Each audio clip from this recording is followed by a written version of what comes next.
이 시간에는 태권도 아카데미 그리고 스포츠부 우리 사역자님들께서 귀한 찬양으로 특별한 찬양으로 하나님께 영광 돌리도록 하겠습니다.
네, 귀한 찬양에 감사합니다. 송축해 내 영혼.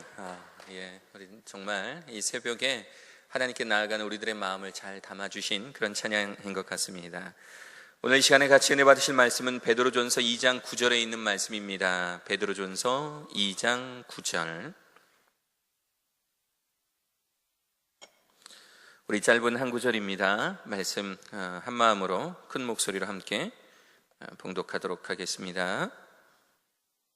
베드로전서 2장 9절 시작.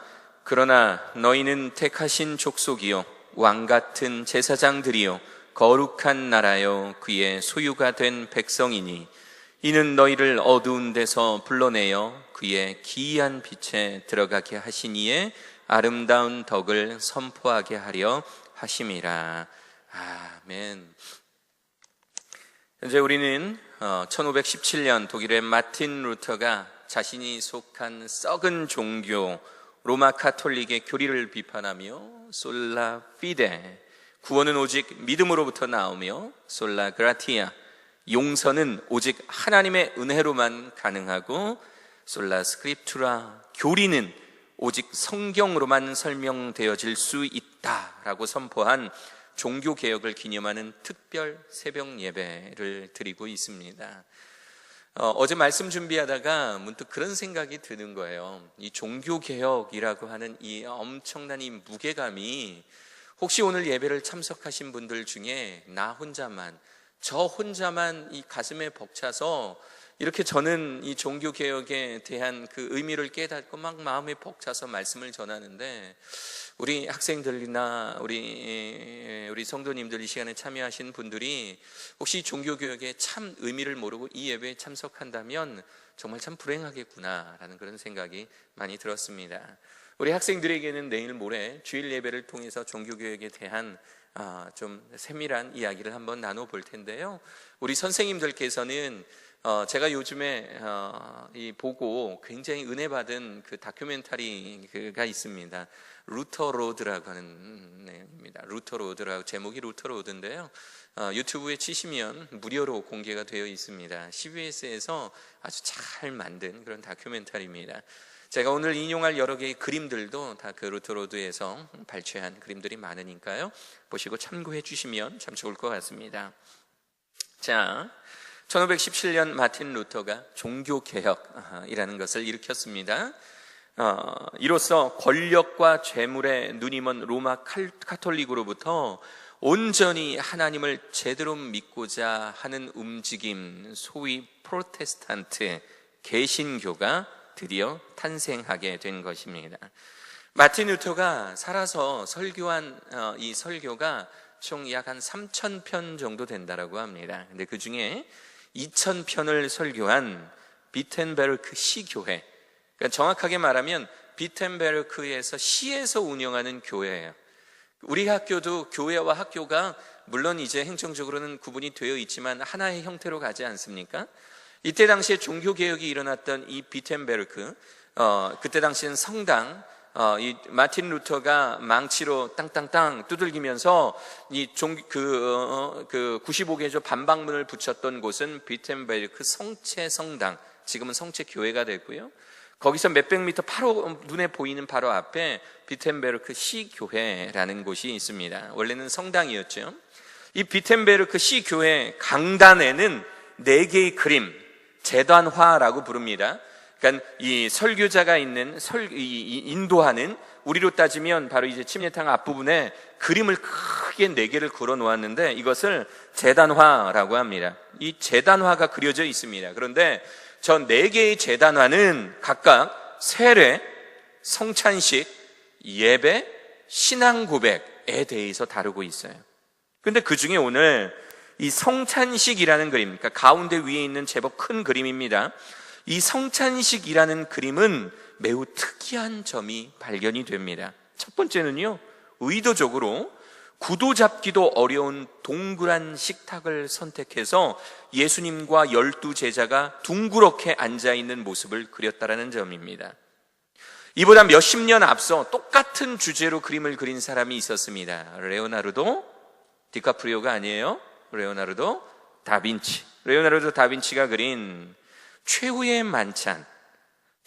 만찬과 비교해 보면 확실히 이 마틴 루터가 심우했던 비텐베르크 시교회에 있는 이 성찬식이 어떤 다른 의도를 가졌는지를 알게 됩니다.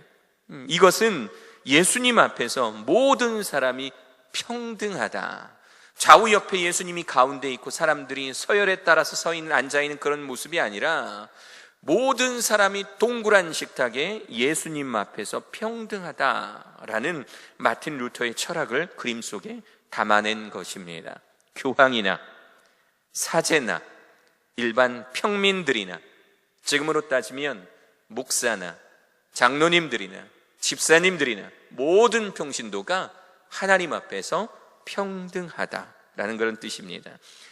또 하나의 이 그림의 중요한 특징은 그려진 예수님과 제자들의 이 얼굴, 이 모델이 실제 이 교회에 다녔거나 종교개혁에 중요한 역할을 했던 사람들을 모델로 그렸다라는 점입니다. 자세히 보시면 이 그림의 오른쪽 밑에, 지금 빨간색 화살표가 있는 이 오른쪽 밑에 포도주를 다른 이에게 나누어 주고 있는 바로 이 사람이 마틴 루터 본인입니다.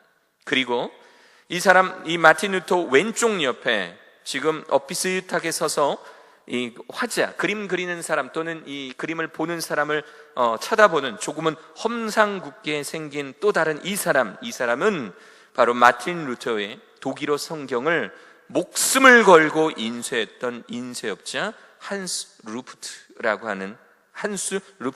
하는 사람입니다. 무려 40년 동안 10만 권의 독일어 성경을 인쇄했던 사람입니다. 보통 이 당시에 제단화라고 한다면 가상의 모델을 사용하거나 사제들의 인물화를 사용을 했는데, 이 제단화는 실제 교회의 성도들의 모습을 그려넣은 것입니다. 여기에는 마틴 루터의 굉장한 메시지가 숨어 있습니다. 당시 성경이라고 하는 것은 라틴어나 헬라어로만 쓰여져 있었습니다. 그래서 신학을 오랫동안 공부한 사제들 위에는 당초에 읽을 수가 없는 거예요, 일반 사람들은.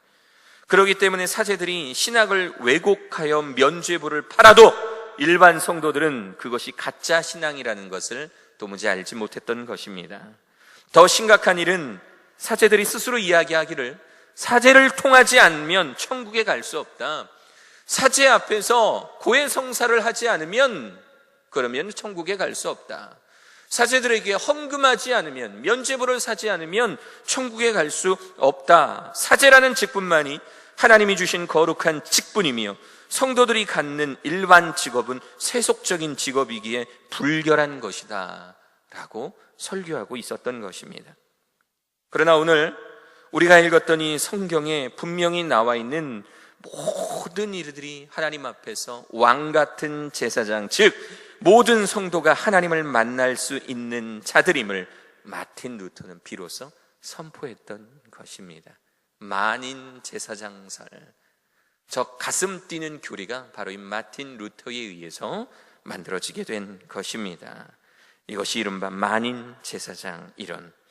우리가 오늘 읽었던 베드로전서 2장 9절 제가 한번 읽어보겠습니다. 그러나 너희는 택하신 족속이요, 하나님께서 택하신 민족들이요, 그리고 왕같은 제사장들이요. 왕같은이라는 말은 존귀한, 그 어느 누구도 그 왕 앞에서 무릎 꿇는 예수 그리스도의 자녀로, 하나님의 자녀로서의 권세를 지니고 있을 때 그 누구도 범접할 수 없는, 건드릴 수 없는 왕같은 제사장, 하나님 앞에 온전히 그 누구도 중간에 세워놓지 않아도 내가 스스로 하나님 앞에 나가서 아뢰도 하나님께서 내 기도를 들으시는 그 왕같은 제사장이라고 오늘 이 베드로전서 2장 9절은 우리들에게 말해주고 있습니다. 거룩한 나라요, 그의 소유된 백성이니. 왜 우리를 왕같은 제사장, 그의 소유된 백성으로 만드셨냐면 우리가 죄악에 있을 때 이 어두움 가운데서 건져내셔서 하나님의 그 신비스러운 기이한 빛에 들어가게 하셔서 하나님의 아름다운 덕을 여러분들이 가지고 있는 그 직업, 여러분들이 가지게 될 그 직업 가운데서 드러나게 함으로 영광 돌리게 하기 위함, 이것이 하나님께서 우리를 왕같은 제사장으로 만드신 그 이유입니다. 제가 예전에 예배를 통해서 잠깐 이런 예화를 들려드렸는데요, 저희 아버지는 저를 볼 때마다 종종 주의 종이라고 이야기합니다. 이게 좀 심각하게 저를 주의 종이라고 불러요. 아버지 스마트폰을 사드리려고 딱 갔는데 스마트폰 점원에게 제 아들이 주의 종이라 돈이 없어요, 좀 깎아주세요. 전혀 필요 없는 말씀을 하셔서 그 아저씨가 아마 교회는 안 다니셨나 봐요. 누구 종이요? 이렇게 물어보시더라고요. 제가 굉장히 난감했습니다. 이게 명절 때 집에 가면 제 아이가 6살이잖아요. 방정 맞잖아요. 그러면 이제 다 친척들 오랜만에 보니까 이제 낯서니까 저한테 붙어 있습니다. 어쩔 땐 제 목에 올라타기도 하고. 그럼 저희 아버지가 조용히 저희 모습을 보다가 제 아이에게, 그러니까 손자에게 이렇게 말씀하시는 거예요.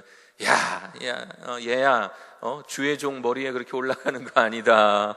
제 아들에게 그렇게 이야기하시는 거예요. 그러니까 아버지는 아마 제가 목사인 게 그렇게 좋으신가 봐요. 보실 때마다 이렇게 뿌듯하시고, 가끔 전화하셔서, 요즘에는 이제 가끔 전화하셔서 그냥 전화했다, 우리 주의 종 잘 있냐, 이렇게 전화하십니다. 주의 종. 제가 주의 종이라는 것은 맞습니다. 이건 거부할 만한 사실은 아닙니다. 맞는 이야기입니다. 그런데 이 주의 종이라는 표현은 비단 목회자인 저에게만 해당되는 것이 아닙니다. 이 주의 종은 예수 그리스도를 마음으로 모신, 주인으로 모시는 우리 모두가 주님의 종입니다. 믿으십니까? 믿으십니까? 목회자만 주의 종이라고 부르는 사람들의 특징은 자신은 주의 종 뒤에 숨어서 마치 주의 종이 아닌 것처럼 살아가려고 하는 그런 의도가 있지는 않은지 생각해 보아야 합니다. 물론 저희 아버지가 그렇다라는 것은 아니에요. 모르겠습니다. 아버지가 이 설교를 듣고 만약에 묵상을 하신다면 그런 회개가 있을지는 모르겠지만, 우리가 누군가를 주의 종이라고 부를 때 혹시 내가 그 주의 종이라고 하는 호칭 뒤에 숨고 있지는 않은지, 저 사람만 주의 종, 나는 아닌 종 하면 매우 곤란하다라고 하는 겁니다. 그래서 마틴 루터는 굉장히 중요한 원리가 여기서 나옵니다. 잘 들어보세요. 그래서 마틴 루터는 사람마다 하나님이 주신 재능과 그 직분대로 살아가면서 다른 이들을 위해 살아간다면, 우리가 교회 안에서 한 지체를 이루어서 다른 이들을 위해서 살아간다면, 세속적인, 그러니까 세상에 속한 직업이라 할지라도 거룩하신 하나님의 직업이다 라고 말하고 있습니다. 다시 말씀드려 볼게요. 우리 마음속에 예수 그리스도를 모시고 우리 예수 그리스도를 나의 주인으로 받아들이고, 그리고 내가 목회자가 아니라 할지라도 그 어딘가에서 세상에 속한 직업 대신에 단서가 있어요. 하나님의 양심을 품고 나의 지체를 위해서 살아가는 그 세속적인 직업 가운데 살아가고 있다면 그 직업조차도 하나님의 거룩하신 직업이라고 말하고 있는 것입니다. 이 가운데 교사로 살아가고 계신 분들 계십니까? 그렇다면 그 또한 하나님의 거룩한 직업입니다. 할렐루야. 왜 만약에 여러분들 중에 행정직으로 살아가고 있다면, 사역하고 있는 여러분 또한 하나님의 거룩한 직업 가운데 살아가고 있는 것입니다. 오늘 이 자리에서 함께 기도할 여러분들, 의료인이 되든 법조인이 되든 상인이 되든 공무원이 되든 교육자가 되든 외교관이 되든 군인이 되든 목회자가 되든 하나님의 선한 양심에 따라 지체들을 위해 섬김이 하나님의 나라의 확장을 위해 살아간다면, 여러분들의 직업은, 여러분들이 속한 직업은 하나님의 거룩한 직업이 되어 하나님은 여러분들을 통해 일하시게 될 것입니다. 여러분은 무엇으로 하나님의 거룩한 직업을 삼겠습니까? 무엇을 하든지 하나님의 영광을 위해서, 무엇을 하든지 하나님의 나라를 위해서 살아가십시오. 그것이 하나님께서 오늘 이 자리에 여러분들에게 선포하시는 거룩하신 말씀입니다.